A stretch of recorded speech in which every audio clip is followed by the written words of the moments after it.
Hi everyone, welcome back to the channel. This is Ikram Memon और आज हम शुरू करने वाले हैं part number 3 of unit number 1। इसके पहले के दो पार्ट्स ऑलरेडी अपलोडेड है, आप जाकर चेकआउट कर सकते हैं। इसमें हम डिस्कस करने वाले हैं अबाउट मॉडर्न पब्लिक एडमिनिस्ट्रेशन। तो देखिए, मॉडर्न पब्लिक एडमिनिस्ट्रेशन जो है अपने आप में एक बहुत बड़ी जर्नी रही है और 150-200 सालों की जर्नी है। वो जर्नी को हमें समझना है और वो जर्नी की शुरुआत होती है उसके फाउंडर वुड्रो विल्सन कि 1887 के article the study of administration से, जहाँ पर उन्होंने कोशिश की कि पॉलिटिकल साइंस और एडमिनिस्ट्रेशन को अलग करने की कोशिश। ठीक है, तो इसमें क्या कोशिश की गई, उसके बाद क्या क्या फेजेस आए, डिफरेंट फेजेस इवॉल्व होकर आते हैं। ठीक है, मतलब कोई भी डिसिप्लिन के अंदर अगर आप देखें, चाहे वो पब्लिक एडमिनिस्ट्रेशन हो, चाहे वो आईआर हो, चाहे वो कोई भी सब्जेक्ट हो, उसमें एक एक तरीके से जो इवोल्यूशन होता है वो लॉन्ग होता है, स्टडी होता है। तो वैसे ही इसमें भी इवोल्यूशन होता है और 7 फेजेस के अंदर इसका इवोल्यूशन होता है।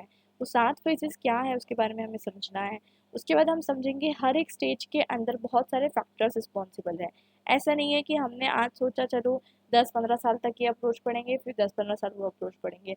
अप्रोचेस जो है वो वर्ल्ड के कंटेक्स्ट में आती है कि वर्ल्ड में क्या चेंजेस हो रहे हैं, उसके साथ साथ जो है अप्रोचेस इमर्ज होकर आती है।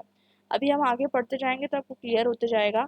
सिंपल सी बात यह है कि आपको कहानी से इसको समझना है कि वर्ल्ड में क्या क्या हो रहा था उस टाइम पे और किस तरीके से ये अप्रोचेस इमर्ज होकर आती थी उस टाइम पे। इसके पर्टिकुलरली हम जो है समझेंगे तो आपके दिमाग में बहुत सारी चीज़ें क्लियर रहेगी और आपको बहुत अच्छे से समझ में आएगा। शुरुआत करते हैं।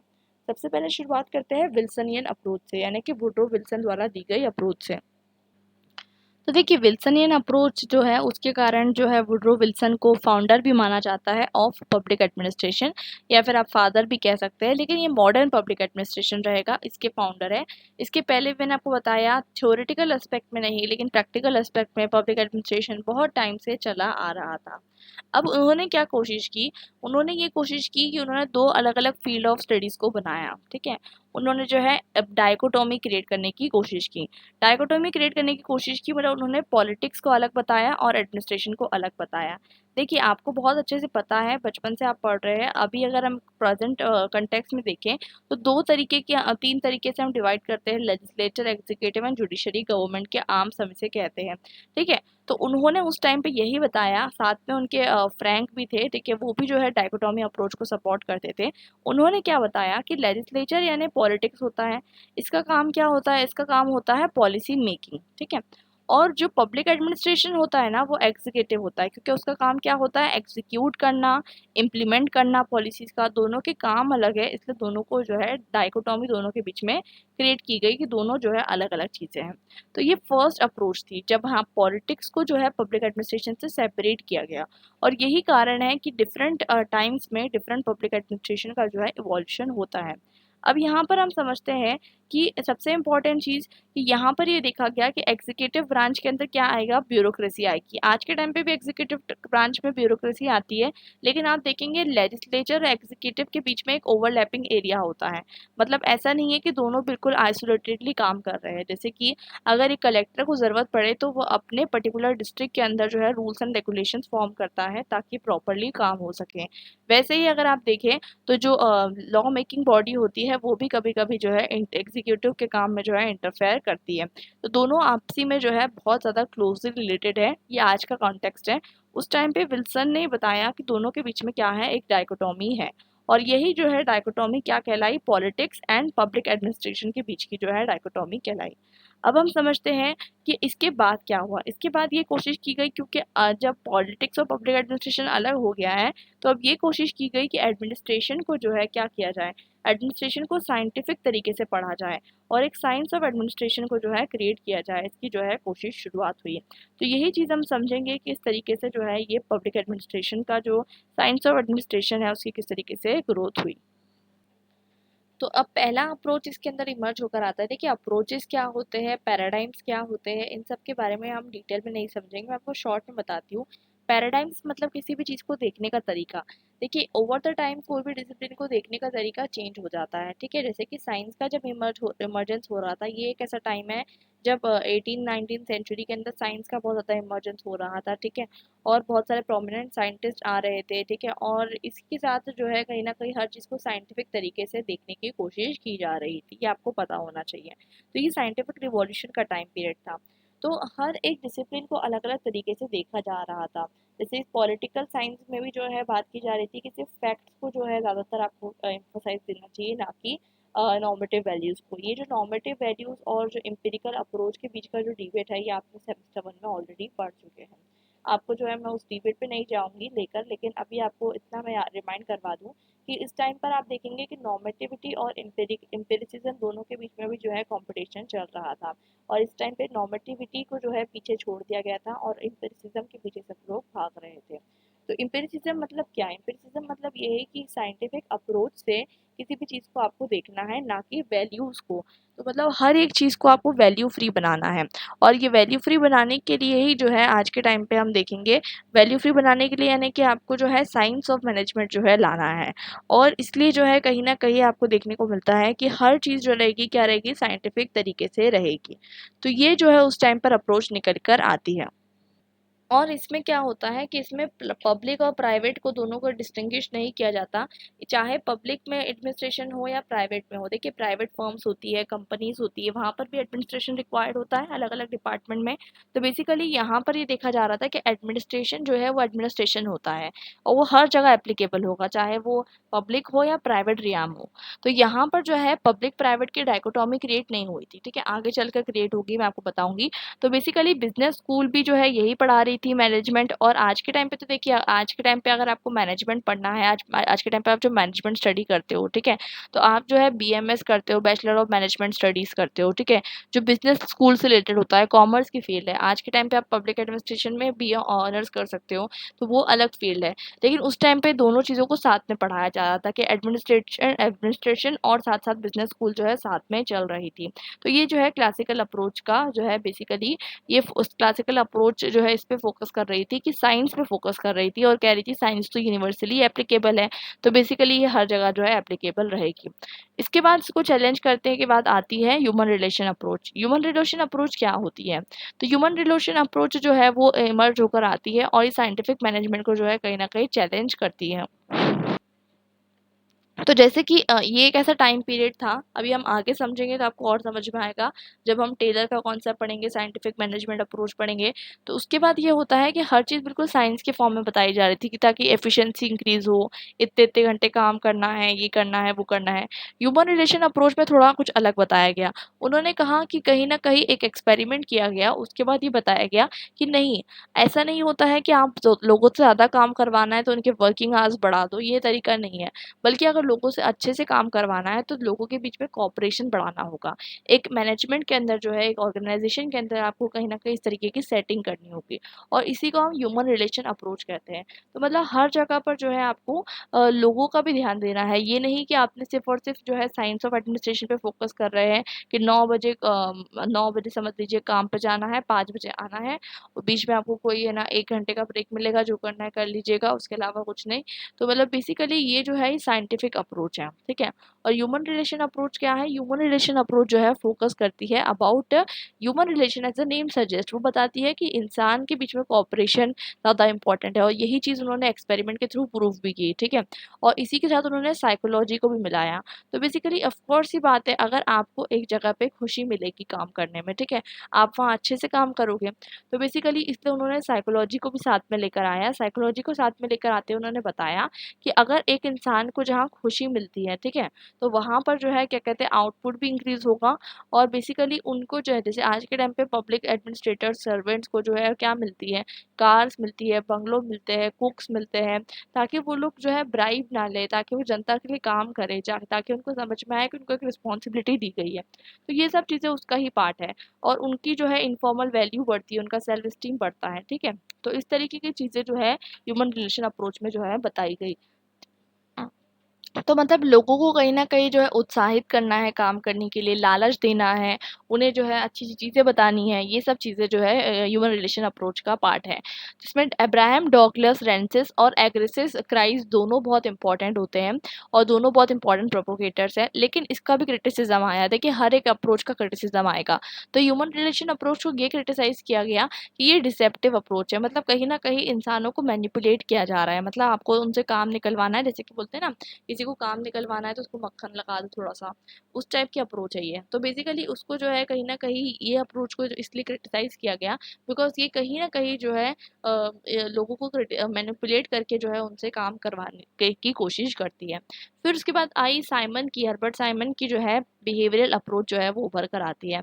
अब बिहेवियरल अप्रोच क्या होती है वो हम समझने की कोशिश करते हैं। तो बिहेवियरलिज्म का उस टाइम पे ग्रोथ हो रहा था, अगर आप वर्ल्ड के कॉन्टेक्स्ट में देखेंगे तो बिहेवियरलिज्म उस टाइम पे ग्रोथ हो रहा था, 1920s 30s ऑनवर्ड्स की बात है। तो बेसिकली साइमन ने क्या किया, साइमन ने कहा एक बहुत नया तरीका उन्होंने निकाला, उन्होंने पॉजिटिविज्म को निकाला। आपको पता है पॉजिटिविज्म क्या होता है, ठीक है। तो उन्होंने पॉजिटिविज्म निकाला और उन्होंने कहा कि कोई डाइकोटॉमी नहीं है, ठीक है, कोई डाइकोटॉमी नहीं है between political science and the public administration. तो उन्होंने डाइकोटॉमी को भी रिजेक्ट किया। दूसरी चीज उन्होंने बताई कि एक मीन्स और एम्स के बीच में जो है एक रिलेशनशिप होता है, ठीक है। मतलब ये है कि हर इंसान को जब आप कुछ काम आपको करवाना है, आपको जो कुछ काम करवाना है तो उसके लिए आपको जो मीन्स देखना है, मीन्स भी जो है आपके लिए इंपॉर्टेंट है, ठीक है। मतलब पॉलिसी अगर आपको बनाना है ये आपका एम है, लेकिन पॉलिसी बनाने का तरीका क्या होना चाहिए, ठीक है, ये भी बहुत ज़्यादा इंपॉर्टेंट है। तो बेसिकली बिहेवियरलिज्म में उन्होंने जो है दो तीन चीज़ों को कंबाइन किया। एक तो उन्होंने साइकोलॉजी को कंबाइन किया, एक सोशल साइकोलॉजी को कंबाइन किया, ठीक है। उन्होंने कहा कि कोई भी जो थ्योरी होती है, इनको हम डिसीजन मेकिंग थ्योरी भी कहते हैं, आगे चल के हम पढ़ेंगे, कोई टेंशन नहीं है। आगे चल के बहुत सारी थ्योरीज आने वाली है, हर्बर्ट साइमन की पढ़ेंगे डिसीजन मेकिंग थ्योरी। तो बेसिकली अगर आप देखेंगे कि अगर क्या होता है, एक अगर आप, मैं आपको एग्जांपल देती हूँ, ठीक है, बहुत ईजी सा। आपके घर में अगर आपको कुछ पावर दे दी गई, ठीक है, आपके घर में आपको कह दिया गया कि चलो आपकी मर्जी, आपको जो है ना जब काम करना है आप ये वाला काम कर सकते हो, बस काम हो जाना चाहिए, ठीक है। तो आप वो काम ज़्यादा खुशी से करोगे। लेकिन अगर आपको बोल दिया गया कि इतने बजे उठ के ये वाला काम करना है, तो आप वो काम क्या करोगे, अच्छे से नहीं करोगे, ठीक है। ऐसा होता है अक्सर। वैसे ही अगर आपको और ज़्यादा, ये और ज़्यादा पावर दे दी गई, ठीक है, और ज़्यादा पावर दे दी गई, मतलब ये बोल दिया गया आपको डिसीजन मेकिंग पावर दे दी गई। मतलब आपको बोला गया कि अब आज है ना आपको खाना बनाना है, आपको जो बनाना है आप बना सकते हो, तो आप खुशी खुशी बनाओगे कि आपको डिसीजन मेकिंग पावर मिला है। अगर आपको बोल दिया गया कि आपको खाना तो बनाना है, ठीक है, लेकिन आप ये बनाना है, तो ये क्या हो जाएगा आपका, ये आपको बता दिया जाएगा क्या करना है। तो बेसिकली उन्होंने इसलिए बताया कि ह्यूमन की साइकोलॉजी को भी हमें समझना की ज़रूरत है ताकि ये लोग अच्छे से काम करें। तो साइकोलॉजी भी जो है बहुत ज़्यादा इंपॉर्टेंट है, इसलिए इसे बिहेवियरल अप्रोच भी हम कहते हैं। तो इसलिए उन्होंने जो है, साइमन ने कहा कि पब्लिक एडमिनिस्ट्रेशन अलग-अलग नहीं है, public administration psychology, sociology, economics और पॉलिटिकल साइंस से जुड़ा हुआ है, ठीक है। और बेसिकली मतलब साथ में हमें इसे पढ़ना है, ठीक है, ताकि जाके हम एक बहुत अच्छा जो है पब्लिक पॉलिसी को फ्रेम आउट कर सकें। तो ये चीज़ उन्होंने बताई। सेकेंडली उन्होंने ये भी बताया कि पब्लिक एडमिनिस्ट्रेशन जो है, बेसिकली उन्होंने ये भी बताया कि इस प्रोसेस में वो खुद ही अपना क्रिटिक बताते हैं कि ऐसा हो सकता है कि पब्लिक एडमिनिस्ट्रेशन को जब आप बिल्कुल अलग तरीके, मतलब सबके साथ मिलाकर पढ़ोगे तो हो सकता है उसका वजूद ही खत्म हो जाए, ठीक है। लेकिन उसके बावजूद वो कहते हैं कि नहीं, हमें ज़रूरत है क्या चीज़ की, कि हम बहुत सारे डिसिप्लिन के साथ कंबाइन करके पब्लिक एडमिनिस्ट्रेशन को पढ़े। जैसे कि इकोनॉमिक्स में मैं आपको एक छोटा सा एग्जाम्पल देती हूँ। इकोनॉमिक्स में जो एक इंसेंटिव पॉलिसी चलती है, अगर आप कोई कंपनी में काम करते हैं और आपको बोला गया कि आपने जो है इतने महीने की इतनी सेल्स की, तो आपको जो है इतने इतने पैसे मिलेंगे, आपको 10,000 रुपये मिलेंगे for doing a sales of 1 lakh, ऐसा। तो बेसिकली आपने जो है सेल्स की, ठीक है, आपको बहुत ज़्यादा खुशी हुई। आपको क्यों खुशी होगी, बिकॉज आपको इंसेंटिव मिलने वाला है। तो ये चीज़ आप पब्लिक एडमिनिस्ट्रेशन में भी अप्लाई कर सकते हो। सिमिलरली सोशोलॉजी, क्योंकि इंसान एक सोशल एनिमल है, तो इंसान को नेम फेम चाहिए। तो बेसिकली अगर आपने ये काम किया तो आपको जो है क्या कहते हैं, प्रमोशन मिलेगा, आपको फेम मिलेगा, आपको रिकॉग्निशन मिलेगा। आप आज के टाइम पे देखेंगे, आज के टाइम पे एक जो वर्क कल्चर होता है कॉर्पोरेट्स के अंदर, अगर आप देखें कॉर्पोरेट्स में, वहाँ पर पार्टीज होती है, वहाँ पर जो है आप देखेंगे कॉर्पोरेट्स में बड़ी बड़ी कंपनीज में आपको जो है बेस्ट एम्प्लॉय का अवार्ड मिलता है, बहुत सारे अवार्ड्स मिलते हैं, प्रमोशंस मिलते हैं। तो ये सब चीज़ें जो है क्यों दी जाती है, ये सब बिहेवियरल अप्रोच का ही पार्ट है। अब जो है एक और अप्रोच निकल कर आती है। ये टाइम था 1940 1950s का, जब थर्ड वर्ल्ड कंट्रीज़ का फॉर्मेशन हो रहा था। आपको पता है कि 1945 ऑनवर्ड्स जब सेकेंड वर्ल्ड वॉर हो गया, उसके बाद बहुत सारी कंट्रीज आज़ाद हुई, इसमें इंडिया, पाकिस्तान, बांग्लादेश। बांग्लादेश तो वैसे कार्व्ड आउट हुआ बट फिर भी, और बहुत सारी कंट्रीज जो उस टाइम पे आपको देखने को मिलता है आज़ाद हो रही थी। तो ये जो पीरियड था, इसमें जो है रॉबर्ट डाल का आइडिया आता है कि इस पब्लिक एडमिनिस्ट्रेशन जो है बहुत ब्रॉडली होना चाहिए, ठीक है। इसमें बेसिकली बहुत सारी चीज़ों का आपको कंसिडर करना चाहिए। ना केवल ये कंसिडर करना चाहिए कि हाँ, साइकोलॉजी तो ऑफ कोर्स वो बताते हैं, लेकिन वो हिस्टोरिकल फैक्टर्स वगैरह को बताते हैं, कंसिडर करना चाहिए।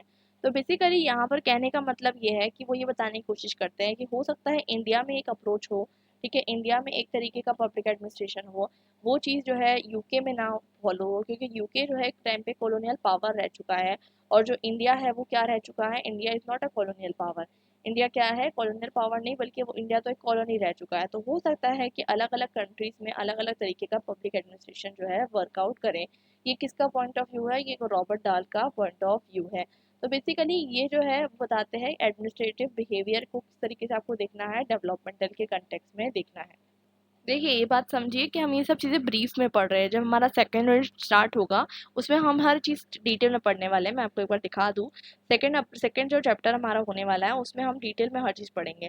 वहाँ पर हम समझेंगे किस तरीके से जो है एक-एक जो हमने हमने साइमन की डिसीजन मेकिंग थ्योरी पढ़ी, उसके बारे में हम और डिटेल में पढ़ेंगे। साइंटिफिक मैनेजमेंट अप्रोच जो है एफडब्ल्यू टेलर का, उसका उनका हम डिटेल में पढ़ेंगे, ठीक है? उसके बाद हम जो है हर चीज़ को जो है डिटेल में पढ़ेंगे, उसका फिर क्रिटिसिज्म भी निकालेंगे, और फिर आपको जो है हर चीज़ डिटेल में समझ में आएगी। अब ये समझिए आपकी ये ब्रीफ पढ़ रहे हो आप, ठीक है? तो ब्रीफ में आपको इतना समझ में आना चाहिए जितना कि आपको जो है ज़रूरी है, ठीक है? अब जो आगे बढ़ते हैं हम, हमारे नेक्स्ट अप्रोच जो है वो है public policy approach. Public policy approach में मैंने आपको पहले बताया कि क्या हुआ, इससे शुरुआत हुई कि आपको जो है पॉलिटिक्स और एडमिनिस्ट्रेशन के बीच में, मैंने आपको पहले बताया पॉलिटिक्स और एडमिनिस्ट्रेशन के बीच में कितना ज़्यादा ओवरलैपिंग एरिया है। एक जो नेता भी काम करता है उसका अफेक्ट जो है एक एडमिनिस्ट्रेटर पे पड़ेगा, एक एडमिनिस्ट्रेटर जो काम करता है उसका अफेक्ट नेता पे पड़ेगा। तो basically politics and administration are closely interwoven, ठीक है? तो कहने का मतलब ये है कि पॉलिटिक्स और एडमिनिस्ट्रेशन की जो डायकोटॉमी है, डिस्टिंक्शन है, इसको खत्म करने की बात की गई 1960s 1970s ऑनवर्ड्स जो है ये अप्रोच निकल कर आती है। पब्लिक पॉलिसी से हम अप्रोच कहते हैं। तो पब्लिक पॉलिसी अप्रोच में यही बताया गया कि नहीं, अब आपको क्या करना है, अब आपको ये करना है कि बेसिकली ये आपको जो कम्प्लीटली जो अब ये जो डायकोटॉमी क्रिएट हुई थी इसको अबेंडन करना है। कैसे अबेंडन करना है, देखिए मैं आपको बताती हूँ, सोशल वेलफेयर पॉलिसीज़ का इस टाइम पे ग्रोथ हो रहा था। अगर आप समझे तो आप जैसे कि वर्ल्ड के कंटेक्स्ट में हर चीज़ को देखा करिए। इस टाइम पे यूएसएसआर जो है बहुत सारी प्रो पुअर पॉलिसीज़ लेकर आ रहा था। इंडिया के अंदर भी जो है बहुत सारी इस तरीके की पॉलिसीज़ जो है ग्रोथ हो रही थी। तो बेसिकली कहने का मतलब ये है कि देखिए प्रो पुअर जो पॉलिसीज़ होती है गवर्नमेंट निकालती है, वैसे ही जो है कलेक्टर, डीएम ये सब जो है वो भी अपने अपने डिस्ट्रिक्ट में प्रो पुअर वेलफेयर प्रोग्राम्स जो है वो इंट्रोड्यूस करते हैं। ये सारे वेलफेयर प्रोग्राम्स जो है कहीं न कहीं पार्ट होते हैं गवर्नमेंट की स्कीम का भी, और कभी-कभी कुछ प्रोग्राम्स खुद भी जो है ये लोग लॉन्च करते हैं। तो दोनों चीज़ें साथ में पब्लिक वेलफेयर के लिए ही काम कर रहे हैं। तो जब दोनों लोग पब्लिक पॉलिसी के लिए काम कर रहे हैं तो दोनों के बीच में डाइकोटॉमी क्यों होना चाहिए? तो इसलिए जो है उनको बोला गया है कि दोनों के बीच में कोई डाइकोटॉमी नहीं है, ये पब्लिक पॉलिसी अप्रोच है। ऑफ कोर्स हम इसके बारे में भी डिटेल में बाद में पढ़ेंगे। उसके बाद आती है political economy approach. Political economy approach क्या होता है? तो हमने अभी तक के जितनी भी चीज़ें पढ़ी वो सब हमने क्या पढ़ी कि पॉलिटिकल साइंस और एडमिनिस्ट्रेशन जो है अलग-अलग नहीं है। और अब तो बताया जा रहा है कि पॉलिटिकल साइंस और इकोनॉमिक्स के बीच में भी जो है कहीं न कहीं बहुत ज़्यादा कनेक्शन है। क्यों कनेक्शन है? क्योंकि मैंने आपको पहले बताया कि जैसे कि किसी को इंसेंटिव देके कुछ काम करवाया जाता है कॉर्पोरेट वर्ल्ड में आज भी, तो वो लोग ज़्यादा अच्छे से काम करते हैं। तो कहीं न कहीं इकोनॉमिस्ट जो है वो इस चीज़ में आर्ग्यू करने लग गए कि पॉलिटिकल इकोनॉमी अप्रोच चाहिए, और इसी के बारे में एंथोनी डाउन्स और गॉर्डन जो है दोनों ने जो है बहुत सारी रिसर्च की। तो इसके बाद हम समझेंगे कि उन्होंने कहा कि कहीं न कहीं हमें इसको इकोनॉमिक्स के साथ मिलाना भी ज़रूरी है। ऑफ़ कोर्स सी बात है, अगर आप एक हायर स्केल देंगे, एक बेटर सोशल सिक्योरिटी बेनिफिट्स देंगे, तो कोई भी इंसान जो है अच्छा काम करने की कोशिश करेगा। तो कहीं न कहीं दोनों को बताया गया कि पॉलिटिकल इकोनॉमी अप्रोच में कि दोनों चीज़ें जो है साथ में मिली हुई है। तो ये हमने 7 फेजेज़ 7 अप्रोचेज़ पढ़ी, ठीक है? आई होप आपको क्लियर है। पॉलिटिकल इकोनॉमी अप्रोच पढ़ी, पब्लिक पॉलिसी अप्रोच पढ़ी, मैं वापस बैक में जा रही हूँ, डेवलपमेंट अप्रोच पढ़ी, बिहेवियरल अप्रोच पढ़ी, ठीक है? और ह्यूमन रिलेशंस अप्रोच पढ़ी, क्लासिकल और विल्सनियन अप्रोच पढ़ी, ठीक है? हर एक अप्रोच एक दूसरे से सिग्निफिकेंटली अलग थी, ठीक है? अब हम हर एक अप्रोच के बारे में डिटेल में भी समझने वाले हैं, लेकिन इन सब चीज़ों के बारे में क्या चीज़ कॉमन थी वो भी हम पहले समझ लेते हैं। तो हम मिलते हैं हमारे नेक्स्ट वीडियो में, वहाँ पर हम डिस्कस करेंगे प्रिंसिपल्स ऑफ पब्लिक एडमिनिस्ट्रेशन के बारे में डिटेल में डिस्कस करेंगे। अभी जो है आई होप आपको ये सारी अप्रोचेस जो है क्लियर हो चुकी हो, और इसके नोट्स आपको अगर चाहिए तो टेलीग्राम चैनल आप ज्वाइन कर सकते हैं, वहाँ से आपको इसके नोट्स मिल जाएंगे। तो मिलते हैं नेक्स्ट वीडियो में, till then bye and happy learning.